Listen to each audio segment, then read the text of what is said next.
Hi there, it's Ayoneko. Welcome to Season 3. Yay.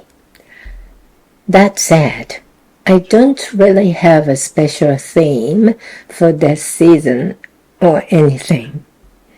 As always, I'll just be chatting casually and going with the flow. Today, I'd like to share something that might be helpful if you've ever struggled with digestive issues. Have you heard of FODMAP? It stands for fermentable oligosaccharides, disaccharides, monosaccharides, and polyols. Phew, mouthful. It's a diet that limits certain types of carbs that can cause bloating or gas, and it's often recommended for people dealing with IBS, which is irritable bowel syndrome. So today, I talk about my version of the FODMAP diet. Let's call it a FODMAP-friendly lifestyle. I've been living with IBS for a while now. These days, things are pretty stable with just some miyari-san, but every now and then, I still need a few days of medication like Iribo or Colnell.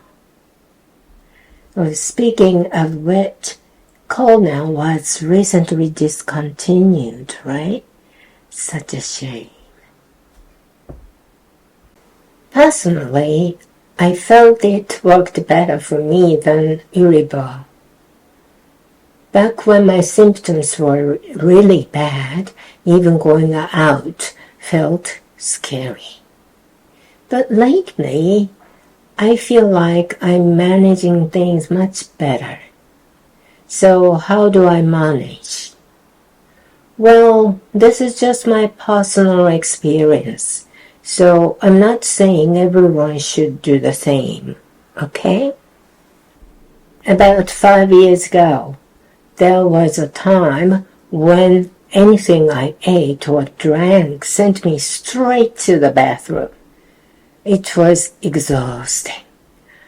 Of course, I saw a specialist, but I also lost quite a bit of weight back then. Now? Well, let's just say my lower belly is back to normal. Maybe too normal, huh? Things really started to improve when I tried easing into the FODMAP diet. It was tough giving up yogurt and honey, especially for breakfast. But honestly, it felt better than running to the bathroom all the time. After about 2 or 3 weeks, my symptoms noticeably improved. That's when I thought, maybe I should take this FODMAP thing a bit more seriously. But honestly, it's hard, like really hard. So I decided to just do what I can, where I can. There was a time when I could only eat things like rice porridge or very soft bread. So compared to that, being able to choose low FODMAP foods feels like an upgrade in quality of life. These days, I bake rice flour bread at home about once a week. It's tasty, but I admit I get a bit tired of it sometimes. When that happens, I just eat regular bread. Turns out I don't react too strongly to wheat, at least in my case. Everyone's body is different, so I've been testing things little by little. Even high FODMAP foods to see what's okay and what's not. Cheese, for example, some natural cheeses are fine. Others I try to avoid. It's a bit of a hassle, but I've learned to work with it. When I travel, I don't worry too much about food restrictions. Instead, I try to eat more carefully before and after the trip to keep things balanced. As for yogurt, lactose-free would be ideal, but I can't get it near where I live. So when I really want yogurt, I go for fat-free types like Bulgaria Zero or Megumi Zero. As long as I don't overdo it, I seem to be okay. Onions, leeks, asparagus, not being able to eat these is tough. They're so delicious. Still, I give myself cheat days every now and then. That's my personal rule. If I don't, I start to feel kinda down. So, finding the right balance and adjusting things as I go, that feels like the best fit for me. Sorry if that was kind of a messy wrap-up. But being able to enjoy food really is such a blessing. That's why I plan to keep going with FODMAP. Seriously, but also gently. I hope this might be helpful for anyone out there going through something similar. That's all for today. Thanks for listening. It's Oyoneko signing off. Ciao!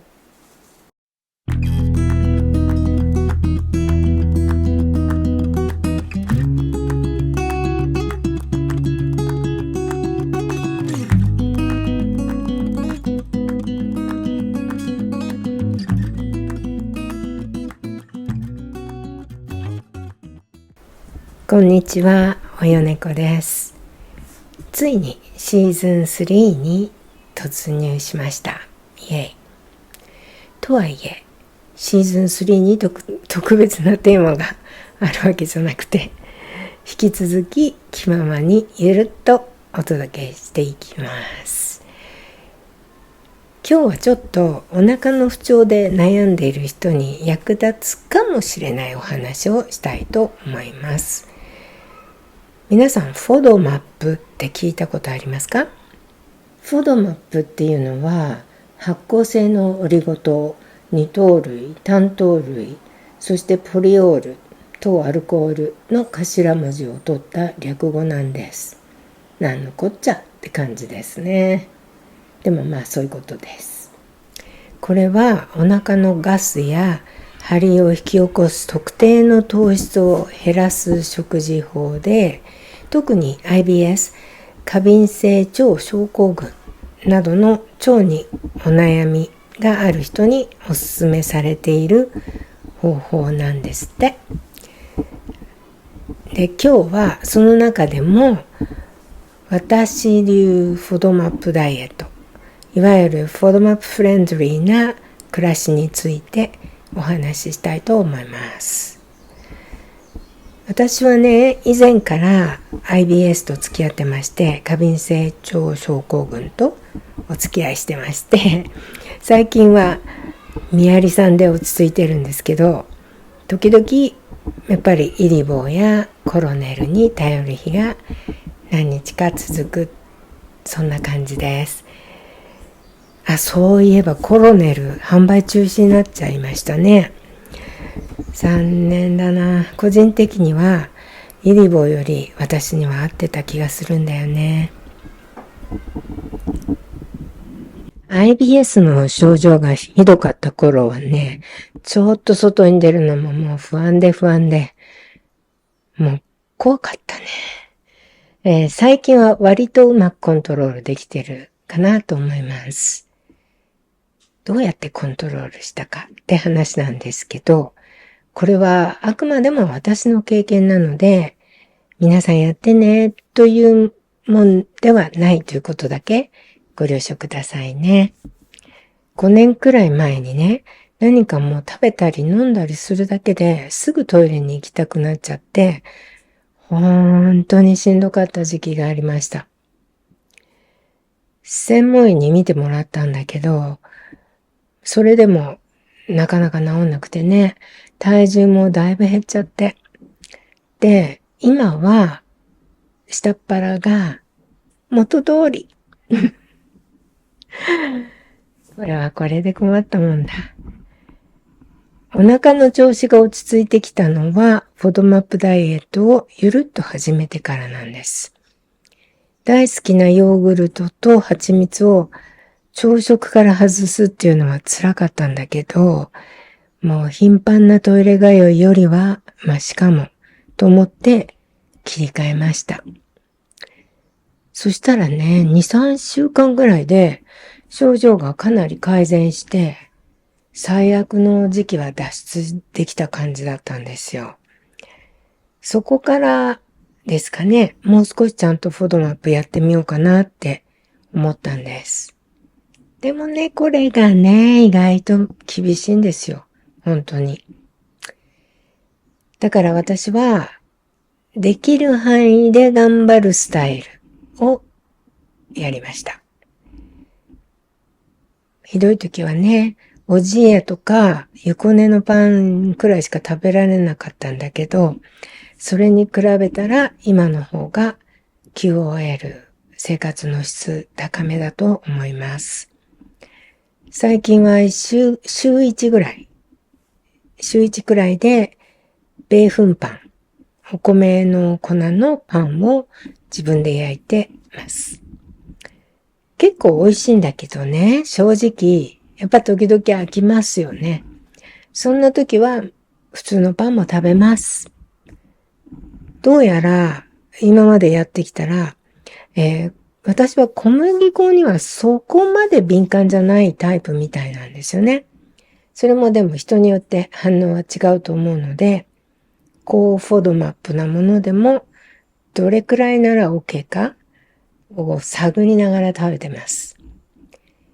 チーズもね、ナチュラルチーズの中でも大丈夫なものや避けた方がいいものがあるんですよ。なので少し面倒だけどうまく付き合ってます。今んとこ。旅行の時はね、さすがにそんなこと言っていろいろ食べ物を選んでられないので、旅行前後にできるだけ低FODMAPですよね。低FODMAPな食事を意識しています。ちなみにヨーグルトはラクトフリーのものが本当は理想なんだっていうことなんですけど、うちの近所では手に入らないんで、食べたくなっちゃったら、もうどうしても食べたくなっちゃったら、脂肪分ゼロのヨーグルトを食べます。たくさん食べなければ、私の場合、まあ大丈夫かな。いい気になって食べたら多分絶対ダメ。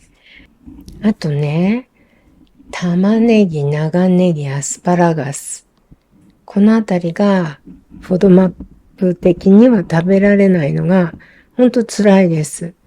美味しいんだもんね。まあもちろん、外食とかの時は食べますよ。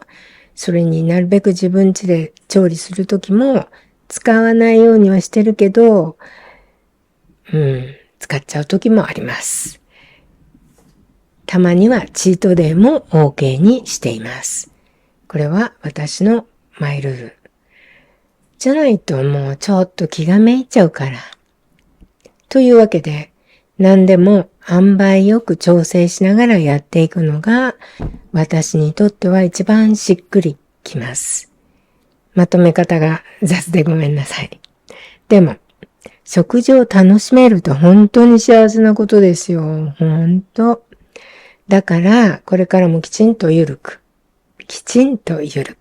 FODMAPを続けていきたいと思います。